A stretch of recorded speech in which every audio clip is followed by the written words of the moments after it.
प्रतियोगी परीक्षा की तैयारी कर रहे हैं सभी नौजवान साथियों का मेरे YouTube चैनल एग्जाम बेस सिप पर हार्दिक स्वागत है, अभिनंदन है।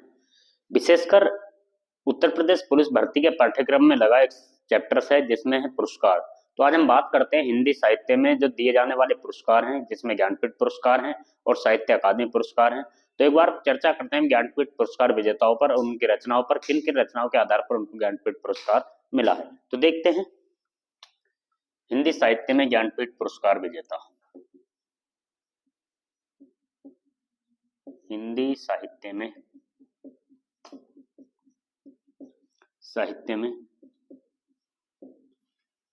ज्ञानपीठ पुरस्कार विजेता। हिंदी साहित्य में ज्ञानपीठ पुरस्कार विजेता, ये हमारा चैप्टर्स का नाम है। और यहां से पिछली बार भी पुलिस भर्ती की जो भी परीक्षाएं हुई हैं, 2 दिन 4 पालियों में परीक्षा हुई थी, जिनमें से एक एक ज्ञानपीठ पुरस्कार विजेता को पूछा गया था। तो देखते हैं ज्ञानपीठ पुरस्कार विजेता हिंदी साहित्य में, और जो लोग ज्ञानपीठ पुरस्कार विजेता हैं यदि उन्हें कोई अन्य पुरस्कार भी मिला है उसी को भी हम यहीं कवर करेंगे। तो पहले लेखक और कवि के रूप में आते हैं। जो सबसे पहले हैं वे हैं सुमित्रानंदन पंत। सुमित्रानंदन पंत, देखिए सुमित्रानंदन पंत को हिंदी में पहली बार ज्ञानपीठ पुरस्कार मिला। तो सबसे पहली बात तो यह है कि ये हिंदी के प्रथम ज्ञानपीठ पुरस्कार विजेता थे। हिंदी के प्रथम ज्ञानपीठ पुरस्कार विजेता, प्रथम ज्ञानपीठ पुरस्कार विजेता है कौन? सुमित्रानंदन पंत। इन्हें यदि हम नोट करके लिखें तो इन्हें 1968 ईस्वी में, 1968 ईस्वी में या 1968 का, इन्हें 1968 में चिदम्बरा के लिए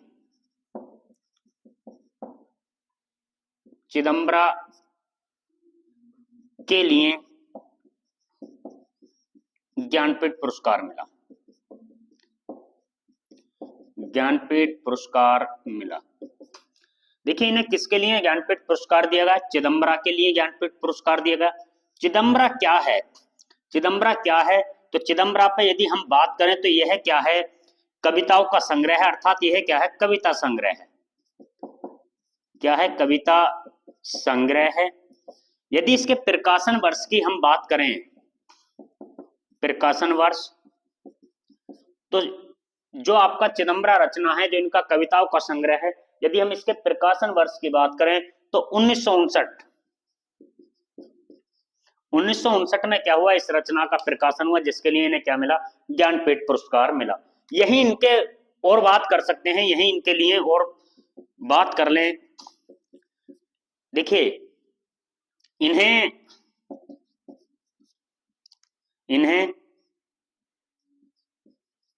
कला और बूढ़ा चांद, जिसका प्रकाशन वर्ष है 1959। इन्हें कला और बूढ़ा चांद, जिसका प्रकाशन वर्ष क्या है? 1959 है। इसके लिए इन्हें क्या मिला?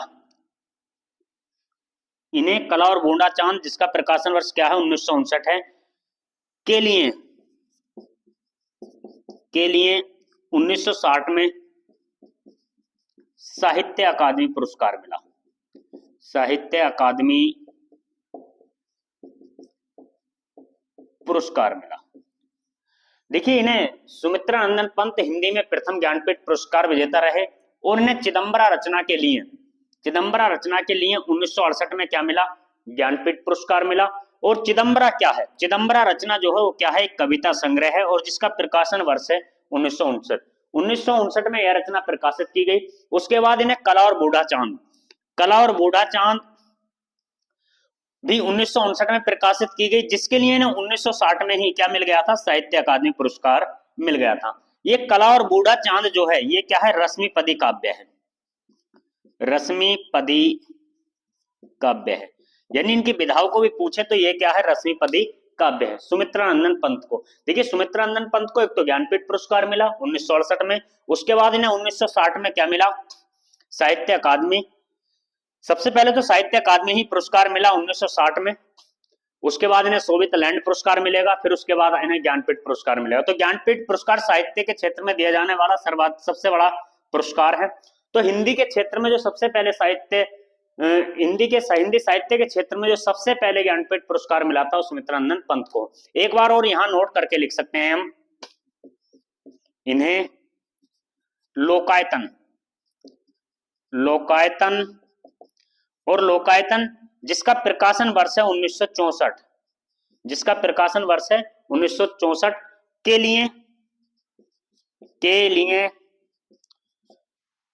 पुरस्कार मिला था सोवियत लैंड पुरस्कार, के लिए सोवियत लैंड पुरस्कार मिला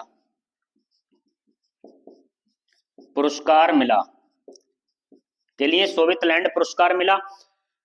देखिए लोकायतन क्या है, लोकायतन एक क्या है, महाकाव्य है, लोकायतन क्या है, महाकाव्य है। तो देखिए ये सुमित्रानंदन पंत के बारे में हमने जानकारी ली। तो सुमित्रानंदन पंत पर यदि हम बात कर रहे हैं तो इन्हें एक तो क्या मिला, ज्ञानपीठ पुरस्कार मिला। कब मिला, 1968 में मिला। प्रथम ज्ञानपीठ पुरस्कार विजेता हिंदी साहित्य के क्षेत्र में।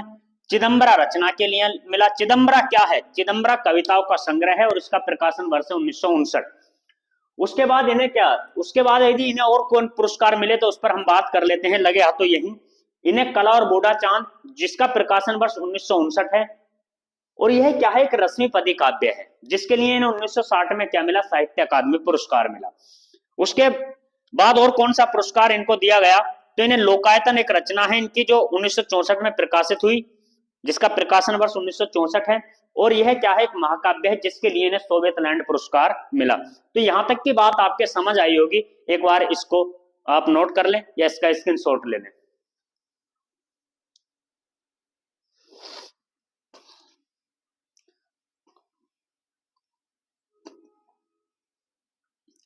अब इसके बात करते हैं आगे दूसरे कवि या लेखक के रूप में जो आते हैं वे क्या है, रामधारी सिंह दिनकर। आगे हम बात करते हैं, दूसरे नंबर पर आते हैं रामधारी सिंह दिनकर। देखिए रामधारी सिंह दिनकर को क्या है, ये हिंदी साहित्य में ज्ञानपीठ पुरस्कार प्राप्त करने वाले दूसरे विजेता हैं। और इन्हें क्या है, देखिए इन्हें 1972 में उवर्सी रचना के लिए, रचना क्या है इनकी, उवर्सी के लिए ज्ञानपीठ पुरस्कार मिला, ज्ञानपीठ पुरस्कार मिला।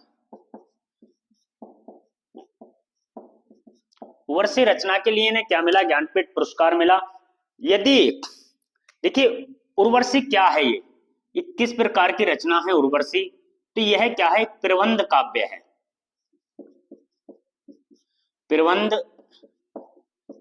प्रबंधात्मक रचना है, प्रबंध काव्य है। यदि इसके प्रकाशन वर्ष की हम बात करें, प्रकाशन वर्ष, तो यह 1961 में प्रकाशित की गई रचना है। तो देखिए रामधारी सिंह दिनकर के संबंध में एक तो नॉर्मल प्रश्न बनता है कि रामधारी सिंह दिनकर को कौन सी रचना पर ज्ञानपीठ पुरस्कार प्राप्त हुआ, तो ये उर्वशी रचना पर ज्ञानपीठ पुरस्कार प्राप्त हुआ। उर्वशी किस प्रकार की रचना है, तो यह प्रबंधात्मक काव्य है और इसका प्रकाशन वर्ष क्या है, 1961। यही एक नोट करके और लिख लेंगे, यही एक नोट करके और लिख लेंगे,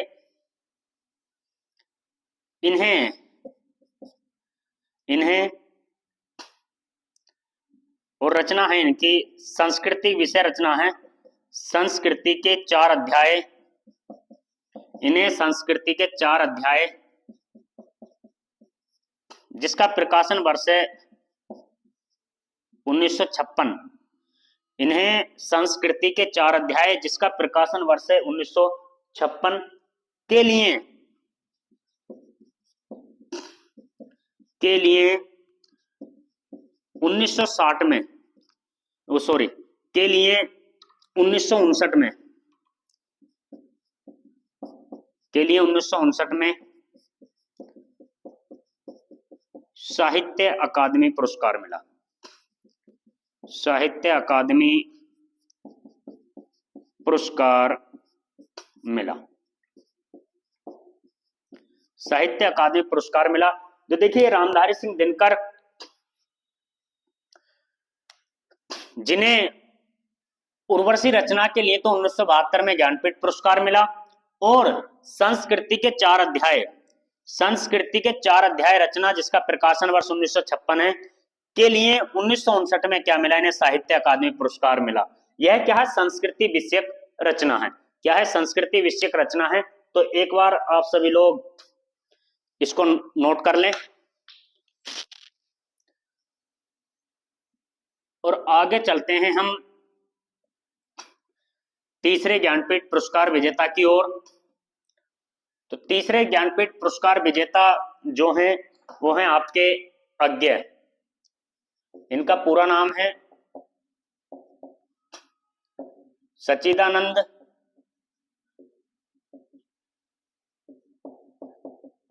हीरानंद वात्स्यायन अज्ञेय।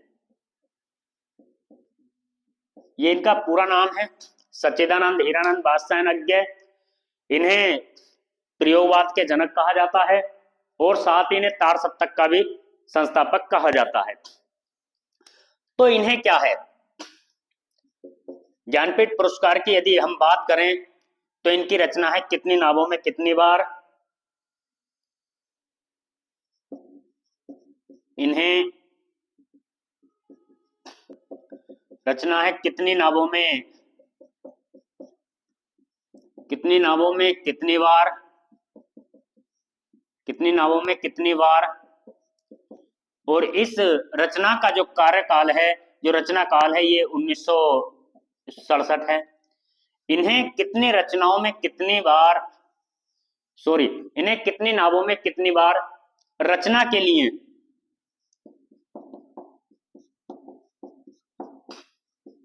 रचना के लिए 1978 में, 1978 में ज्ञानपीठ पुरस्कार मिला, पुरस्कार मिला। देखिए अज्ञेय जी को कौन सी रचना पर ज्ञानपीठ पुरस्कार मिला, कितनी नावों में कितनी बार रचना पर इन्हें क्या मिला, ज्ञानपीठ पुरस्कार मिला। और देखिए इन्हें यहीं और बात कर लें, इन्हें आंगन के पार द्वार, आंगन के पार द्वार, इन्हें आंगन के पार द्वार जो इनकी रचना है जो 1959 में प्रकाशित है, 1959 इसका क्या है प्रकाशन वर्ष है। इस रचना के लिए 1964 ईस्वी में रचना के लिए, रचना के लिए 1964 में, रचना के लिए 64 में साहित्य अकादमी पुरस्कार मिला, साहित्य अकादमी पुरस्कार मिला।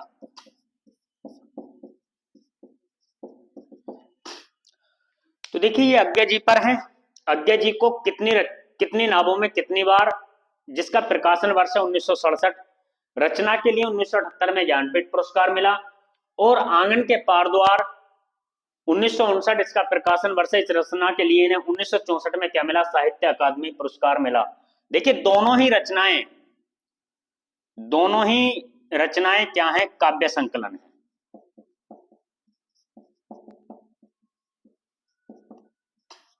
दोनों ही रचनाएं क्या हैं, काव्य संकलन है। दोनों काव्य संकलन के लिए इन्हें क्या है, साहित्य अकादमी पुरस्कार भी मिला और ज्ञानपीठ पुरस्कार भी मिला। तो हमारा जो टॉपिक है वो ज्ञानपीठ पुरस्कार विजेता है।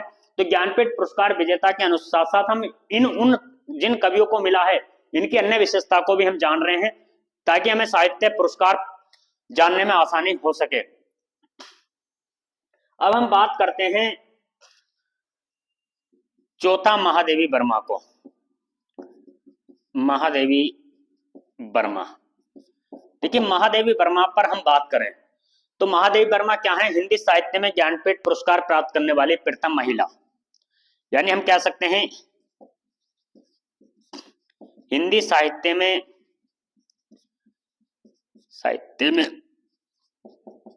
ज्ञानपीठ पुरस्कार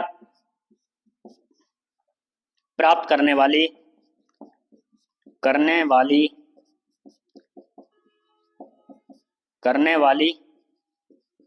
प्रथम महिला।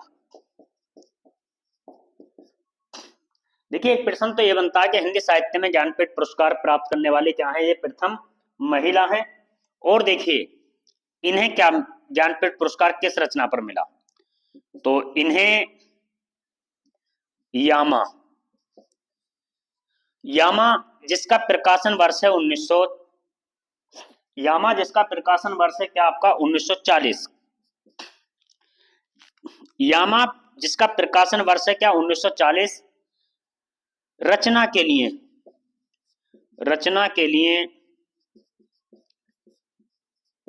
ज्ञानपीठ पुरस्कार मिला,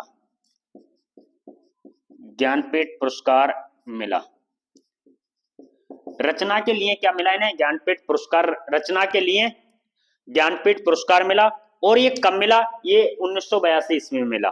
तो यही लिख लेंगे ने, रचना के लिए ज्ञानपीठ पुरस्कार 1982 में मिला, ज्ञानपीठ पुरस्कार 1982 में मिला। अब देखिए यामा क्या है, तो यामा इनकी 4 रचनाओं का संकलन है। यामा क्या है, रचनाओं का संकलन है। और कौन कौन सी रचना है जिसमें यामा, तो निहार, रश्मि, नीरजा, और कौन सी आपके सांदे गीत।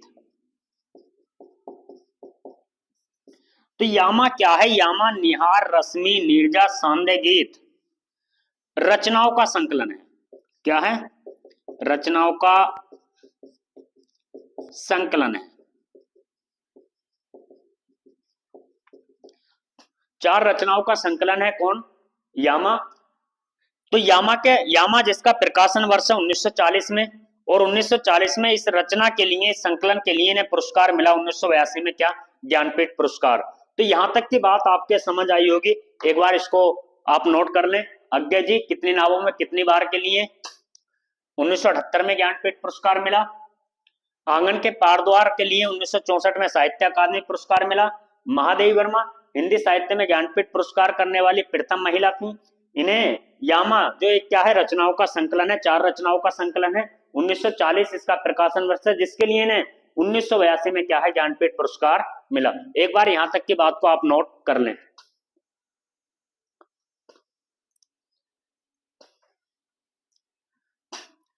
अब देखिए आगे बात करते हैं।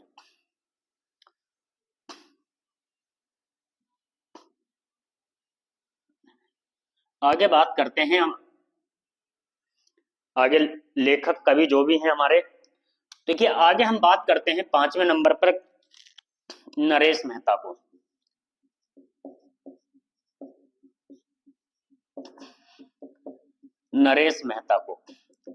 अब देखिए रचनाओं के लिए तो 1982 तक ही हिंदी साहित्य के क्षेत्र में क्या मिला, ज्ञानपीठ पुरस्कार मिला। उसके बाद यह पुरस्कार किसमें आ गया, ये संपूर्ण साहित्य के क्षेत्र में आ गया। तो अब यहां से आपको रचनाएं याद नहीं रखनी है, अब जो जितने भी व्यक्तियों को मिला है वो संपूर्ण साहित्य के क्षेत्र में मिला है। रचनाओं के लिए 4 व्यक्ति बहुत ज्यादा इंपॉर्टेंट रहे, जिन्हें हमने रचनाओं तक बताया। आगे जो कवि या लेखक हैं उन्हें किसमें मिला है, उनको संपूर्ण साहित्य में मिला है। तो अब रचना याद करने की आपको जरूरत नहीं है, रचना सिर्फ आपको महादेवी वर्मा तक ही याद रखनी है, क्योंकि महादेवी वर्मा तक ही जितने लोगों को हिंदी साहित्य के क्षेत्र में ज्ञानपीठ पुरस्कार मिला है तो रचनाओं के आधार पर मिला है। अब आगे जिन सबको ज्ञानपीठ पुरस्कार मिलेगा वो किसके आधार पर मिलेगा, वो संपूर्ण साहित्य के आधार पर मिलेगा। तो देखिए बात करते हैं नरेश मेहता। तो नरेश मेहता को क्या है, इन्हें 1992 में, अब लिख सकते हैं इस प्रकार से, इन्हें 1992 में संपूर्ण साहित्य के लिए जितना भी इन्होंने हिंदी के क्षेत्र में साहित्य लिखा, संपूर्ण साहित्य के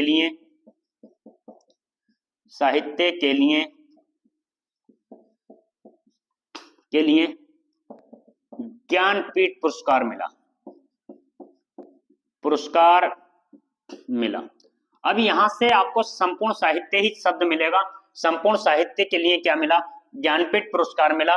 कब मिला? 1992 में। यही इनको एक और बात कर ले कि इनको साहित्य अकादमी पुरस्कार मिला है, तो लिखेंगे इन्हें 1988 में, इन्हें 1988 में अरण्य क्या है? काव्य संकलन है। अरण्य 1985, जिसका प्रकाशन वर्ष क्या है? 1985। काव्य संकलन के लिए, काव्य संकलन, देखिए ये अरण्य क्या है? अरण्य 1985 में इनका क्या है? काव्य संकलन इन्होंने लिखा। और इसके लिए क्या मिला इन्हें? इसके लिए इन्हें 1988 में साहित्य अकादमी पुरस्कार मिला। इन्हें 1988 में अरण्य, 1985 काव्य संकलन के लिए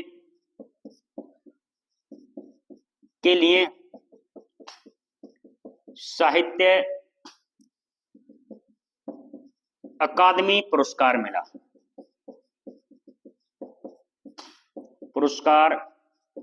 मिला। देखिए नरेश मेहता को 1992 में तो संपूर्ण साहित्य के लिए क्या दिया गया? ज्ञानपीठ पुरस्कार दिया गया। और नरेश मेहता को अरण्य, जिसका प्रकाशन वर्ष 1985 है और वो क्या है? काव्य संकलन है, इसके लिए इन्हें क्या मिला? साहित्य अकादमी पुरस्कार मिला। और कब मिला? 1988 में। देखिए पहले जितने भी ज्ञानपीठ पुरस्कार विजेता रहे हैं, इन्हें पहले साहित्य अकादमी पुरस्कार ही मिला है, उसके बाद इनको ज्ञानपीठ पुरस्कार मिला है। इसके बाद अगर हम बात करते हैं तो बात करते हैं निर्मल वर्मा की। निर्मल वर्मा, देखिए निर्मल वर्मा की हम बात करते हैं तो इन्हें जो संपूर्ण साहित्य के लिए मिलेगा, इन्हें वर्ष 1999, तो इन्हें कब मिला है? 1999 में। इन्हें 1999 में संपूर्ण साहित्य के लिए इन्हें वर्ष 1999 में संपूर्ण साहित्य के लिए ज्ञानपीठ पुरस्कार मिला। ज्ञानपीठ पुरस्कार मिला। संपूर्ण साहित्य के लिए इन्हें क्या मिला? ज्ञानपीठ पुरस्कार मिला। और इन्हें 1985 में, इन्हें 1985 में कब्बे और काले पानी, कब्बे और काला पानी, जिसका प्रकाशन वर्ष है 1983, यानी कब्बे और काला पानी जिसका प्रकाशन वर्ष क्या है? 1983 है। और ये है क्या? कहानी। क्या है? कहानी के लिए साहित्य अकादमी पुरस्कार मिला। के लिए साहित्य अकादमी पुरस्कार मिला। साहित्य अकादमी पुरस्कार मिला। तो देखिए नरेश मेहता इन्हें संपूर्ण साहित्य के लिए ज्ञानपीठ पुरस्कार मिला 1992 में। निर्मल वर्मा, इन्हें संपूर्ण साहित्य के लिए ज्ञानपीठ पुरस्कार मिला 1999 में। नरेश मेहता, इन्हें 1988 में क्या मिला? एक अरण्य इन्होंने काव्य संकलन लिखा जिसका प्रकाशन वर्ष 1985 है, उसके लिए इन्हें क्या मिला? साहित्य अकादमी पुरस्कार मिला। निर्मल वर्मा जिन्होंने कब्बे और काला पानी 1983 में कहानी लिखी है और उस कहानी के लिए इन्हें 1985 में क्या मिल गया? इन्हें साहित्य अकादमी पुरस्कार मिला। देखिए इससे पहले जो आपने साहित्य अकादमी ज्ञानपीठ पुरस्कार विजेता पढ़े वे किसके लिए पढ़े? और रचनाओं के लिए पढ़े। ये आपसे एक प्रश्न और बन सकता है कि संपूर्ण साहित्य के लिए ज्ञानपीठ पुरस्कार प्राप्त करने वाले प्रथम कवि या लेखक हैं। तो देखिए इन्हें एक बात ये भी तो कह सकते हैं कि संपूर्ण साहित्य के लिए ज्ञानपीठ पुरस्कार प्राप्त करने वाले प्रथम कवि या लेखक, तो इन्हें हम कह सकते हैं संपूर्ण साहित्य के लिए, संपूर्ण साहित्य में प्रथम ज्ञानपीठ पुरस्कार विजेता, प्रथम ज्ञानपीठ पुरस्कार विजेता। देखिए प्रश्न जब आपके सिलेबस में एक पाठ्यक्रम रखा हुआ है तो प्रश्न किसी भी हिसाब से आ सकता है। आपसे पूछ लिया जाए संपूर्ण साहित्य के क्षेत्र में ज्ञानपीठ पुरस्कार प्राप्त करने वाले प्रथम कवि कौन है, कवि या लेखक कौन है, तो आपके कौन है, नरेश मेहता। इससे पहले जो ज्ञानपीठ पुरस्कार दिया गया है वो किसके क्षेत्र में दिया गया है, वो रचनाओं के क्षेत्र में दिया गया था, जो एक एक रचना के लिए दिया गया था। लेकिन नरेश मेहता को संपूर्ण जो उनका साहित्य है उसके क्षेत्र में क्या मिला, ज्ञानपीठ पुरस्कार मिला, और ये प्रथम है। एक बार आप सब लोग इसको नोट कर लें या इसका स्क्रीनशॉट ले लें।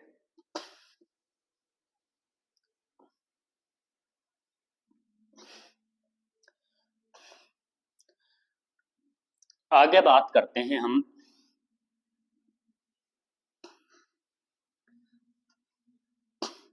कुंवर नारायण।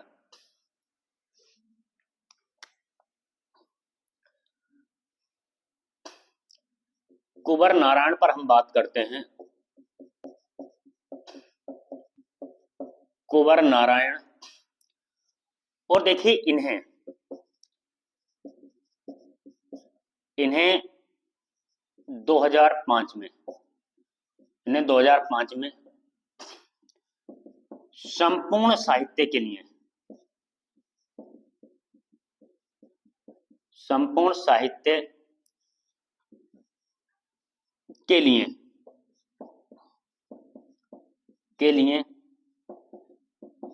ज्ञानपीठ पुरस्कार मिला।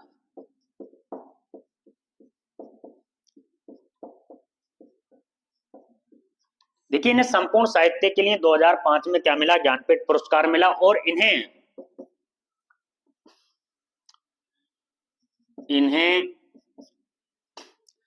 वर्ष 1995 की बात करें, इन्हें वर्ष 1995 में कोई दूसरा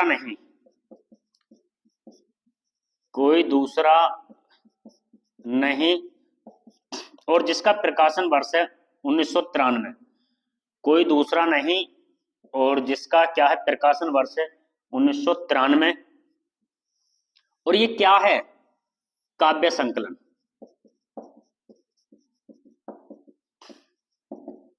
कोई दूसरा नहीं 1993 काव्य संकलन के लिए साहित्य अकादमी पुरस्कार मिला, साहित्य अकादमी पुरस्कार मिला। देखिए कुंवर नारायण जिन्हें 2005 में तो संपूर्ण साहित्य के लिए क्या मिला, ज्ञानपीठ पुरस्कार मिला, और उससे पहले इन्होंने एक रचना लिखी, और वो क्या लिखा है, काव्य संकलन लिखा, कोई दूसरा नहीं 1993 में, जिसके लिए इन्हें 1995 में क्या मिला, साहित्य अकादमी पुरस्कार मिला। देखिए 2005 में इन्हें संपूर्ण साहित्य के लिए ज्ञानपीठ पुरस्कार मिला था, और 1995 में इन्हें कोई दूसरा नहीं काव्य संकलन के लिए क्या मिला था, साहित्य अकादमी पुरस्कार मिला था। अब देखिए दो लोग हैं, अमरकांत एवं श्रीलाल शुक्ल, अमरकांत एवं श्रीलाल शुक्ल, श्रीलाल शुक्ल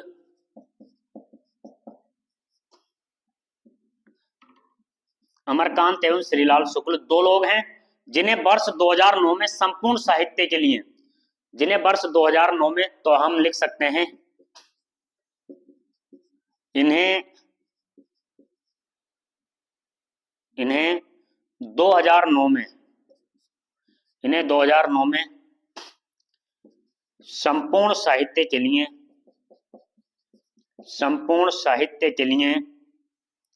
इन्हें 2009 में संपूर्ण साहित्य के लिए ज्ञानपीठ पुरस्कार मिला, ज्ञानपीठ पुरस्कार मिला। तो देखिए कुंवर नारायण को मिला 2005 में ज्ञानपीठ पुरस्कार संपूर्ण साहित्य के लिए, क्योंकि 1900 महादेवी वर्मा को 1982 में मिला। उसके बाद से जो हिंदी के क्षेत्र में ज्ञानपीठ पुरस्कार मिलना शुरू हुआ तो संपूर्ण साहित्य के लिए हुआ। तो ये आप लोगों के लिए आसान हो जाता है कि आपको महादेवी तक तो रचनाओं के रूप में याद रखना है, लेकिन उसके बाद जो याद रखना है, सिर्फ रचना तो किसी की याद ही नहीं रखनी है, बस आपको लेखक का नाम और सन याद रखनी है, कब किसको मिला और रचना क्या होंगी, फिर तो संपूर्ण साहित्य ही होगा। तो आपको ये विशेषकर याद रखना है। तो एक बार आप इसका स्क्रीनशॉट ले लें या इसको नोट कर लें।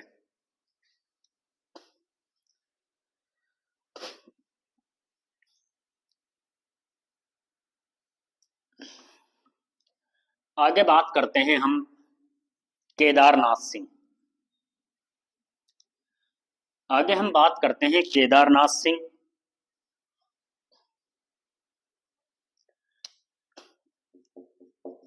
ये हैं केदारनाथ सिंह। केदारनाथ सिंह पर हम बात करते हैं तो लिख सकते हैं इन्हें 2013 में, इन्हें 2013 में संपूर्ण साहित्य के लिए, इन्हें 2013 में संपूर्ण साहित्य के लिए, साहित्य के लिए ज्ञानपीठ पुरस्कार मिला, ज्ञानपीठ पुरस्कार मिला। इन्हें 2013 में संपूर्ण साहित्य के लिए ज्ञानपीठ पुरस्कार मिला।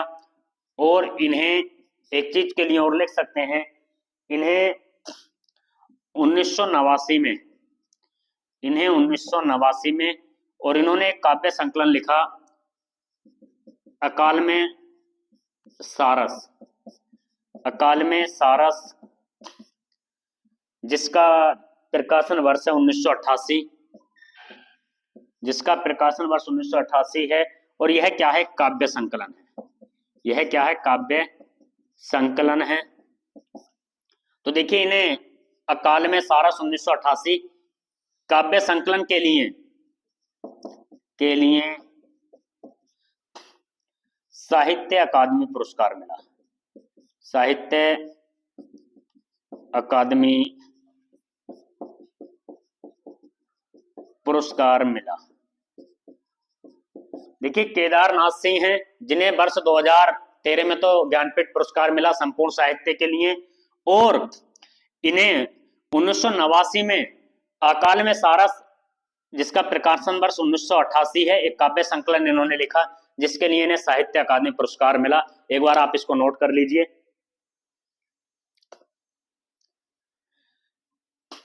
अब आगे बात करते हैं हम कृष्णा सोमती की।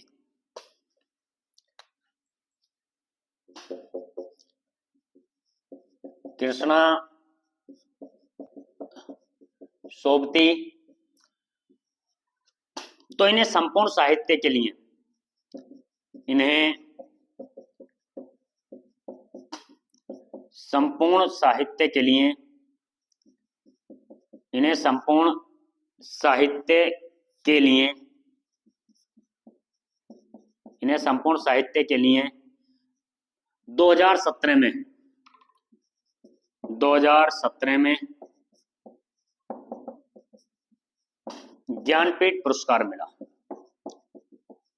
2017 में ज्ञानपीठ पुरस्कार मिला संपूर्ण साहित्य के लिए। और इन्हें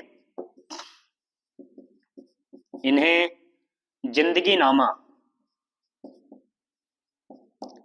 इन्हें जिंदगी नामा या इसको जिंदगी रुख भी बोलते हैं। और ये क्या है, एक उपन्यास है जिसका कार्यकाल है, जिसका रचना काल है 1979-79। जिन्हें जिंदगी नामा 1979 उपन्यास, ये क्या है, एक उपन्यास है। उपन्यास के लिए 1980 में साहित्य अकादमी पुरस्कार मिला, साहित्य अकादमी पुरस्कार मिला। एक बार आप इसको भी नोट कर लें, कृष्णा सोमती। और आप ये भी एक प्रश्न इन पर बना सकते हैं कि हिंदी साहित्य में ज्ञानपीठ पुरस्कार प्राप्त करने वाली दूसरी महिला हैं ये। प्रथम महिला कौन है? महादेवी वर्मा है। और दूसरी महिला कौन है? कृष्णा सोमती हैं, जिन्हें ज्ञानपीठ पुरस्कार भी मिला है और साहित्य अकादमी पुरस्कार भी मिला है। तो एक बार सब लोग आप इनको नोट कर लें। और उम्मीद करते हैं कि आपको ये क्लास अच्छी लगी हो। यदि अच्छी लगी तो अपने दोस्तों के साथ इसको शेयर करें, लाइक करें और सब्सक्राइब करें। धन्यवाद।